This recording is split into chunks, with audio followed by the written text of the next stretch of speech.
Lolos ke Piala Dunia U17 kini bukan lagi mimpi, tapi sebuah realita. Kita lolos dengan cara mengesankan, bukan karena kita jadi tuan rumah, tapi karena kita benar-benar menang, kita benar-benar bertarung. Setiap keringat, setiap sentuhan, setiap teriakan di lapangan, menunjukkan jika kita benar-benar pantas berdiri di sana, bukan melalui jalur tuan rumah, namun jalur yang berat, kualifikasi ketat, dan fase grup neraka. Timnas Indonesia U17 menjawab semua keraguan dengan sapu bersih kemenangan.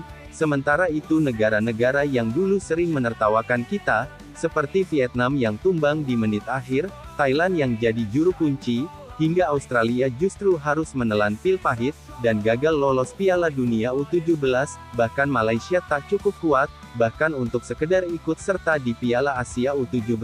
Sekarang peta kekuatan sepak bola ASEAN sudah berubah. Dulu kita sering dibanding-bandingkan, sekarang kitalah yang jadi panutan, bahkan mereka sudah terang-terangan ingin meniru langkah Indonesia. Garuda Muda telah membuka jalan, bukan dengan banyak bicara, tapi dengan pembuktian nyata di lapangan, dan inilah sepak bola Indonesia yang sebenarnya.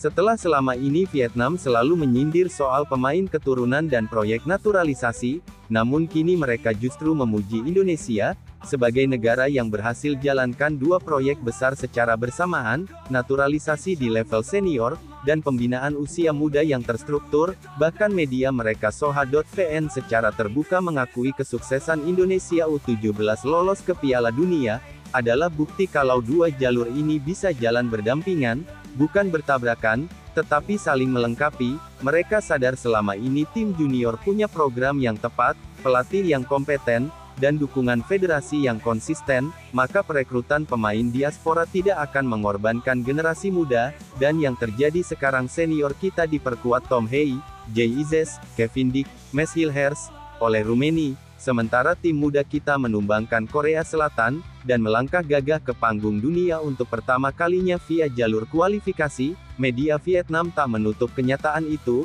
mereka tahu ASEAN hari ini punya satu pemimpin baru, dan itu adalah Indonesia.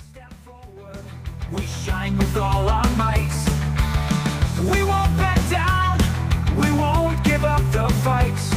We'll rise above the darkness and shine with all our light. This is our struggle.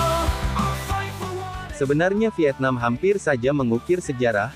Mereka sempat memiliki peluang untuk lolos ke Piala Dunia U17, tapi hanya satu gol, hanya beberapa menit.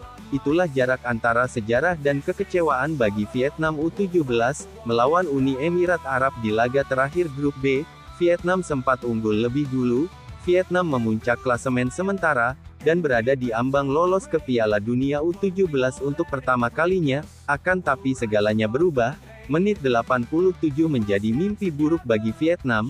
UEA mencetak gol balasan, skor pun menjadi imbang, dan harapan Vietnam pun ambruk begitu saja. Dari posisi teratas langsung terjun ke dasar klasemen. Jepang lolos sebagai juara grup, UEA naik ke posisi aman, sedangkan Vietnam mereka harus pulang, angkat koper lebih cepat tanpa tiket ke Qatar. Padahal kualitas pemain mereka tak begitu buruk. Tapi sepak bola bukan hanya soal bermain bagus, sepak bola adalah soal fokus, mental, keteguhan sampai peluit berakhir, dan disitulah timnas kita unggul. Sementara Vietnam tersingkir dalam hitungan menit, Garuda Muda justru mengunci tiket ke Piala Dunia hanya dalam dua laga, menang atas Korea Selatan, menggulung Yaman, dan menyegel sejarah lebih awal atas Afghanistan. Inilah bukti bahwa dalam dunia sepak bola detik-detik terakhir bisa menentukan nasib sebuah bangsa, dan Indonesia sudah membuktikannya.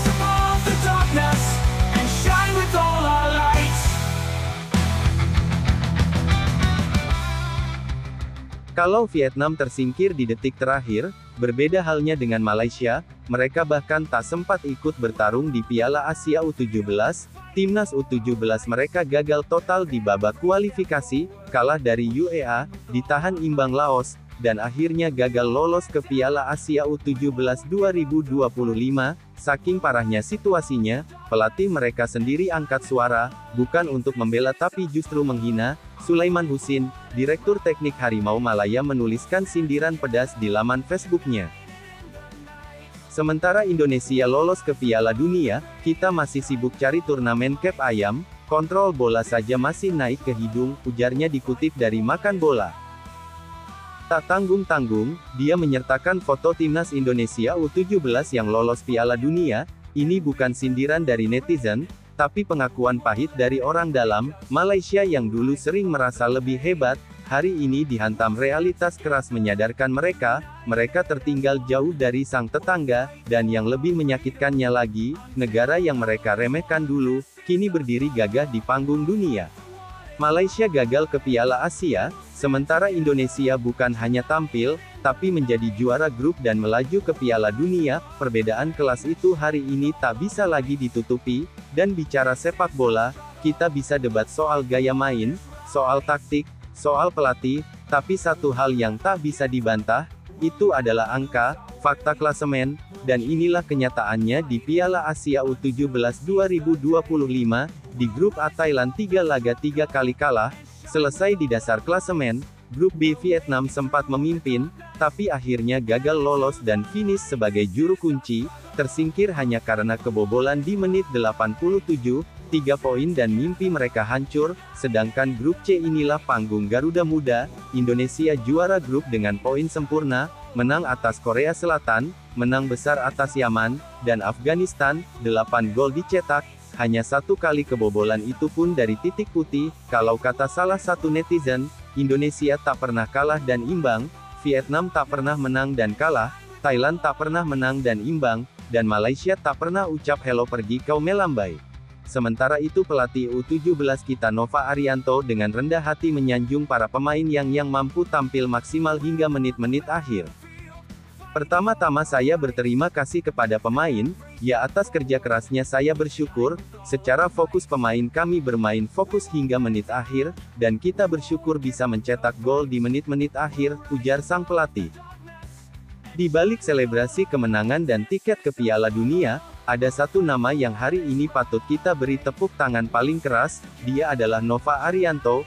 Itu tak berlebihan, bahkan media Thailand pun menyetujuinya. Mereka mengungkapkan salah satu rahasia utama keberhasilan Garuda Muda adalah disiplin dan sistem kerja Nova yang luar biasa di dalam pemusatan latihan, bahkan hingga ajang turnamen berlangsung pemain dilarang main media sosial, itu demi menjaga fokus pemain. Kemudian setiap posisi, setiap peran dituntut paham tanggung jawab masing-masing. Nova tidak hanya melatih kaki dan taktik, tapi juga melatih karakter dan mentalitas. Dia dikenal sebagai pelatih yang punya mata tajam, tak ragu mempromosikan pemain muda dari level bawah, dan membentuk mereka jadi pemain siap tempur di level internasional. Coach Nova juga terbilang sukses dalam membentuk fisik pemain, buktinya Garuda Muda bisa bikin 5 gol pada menit-menit akhir.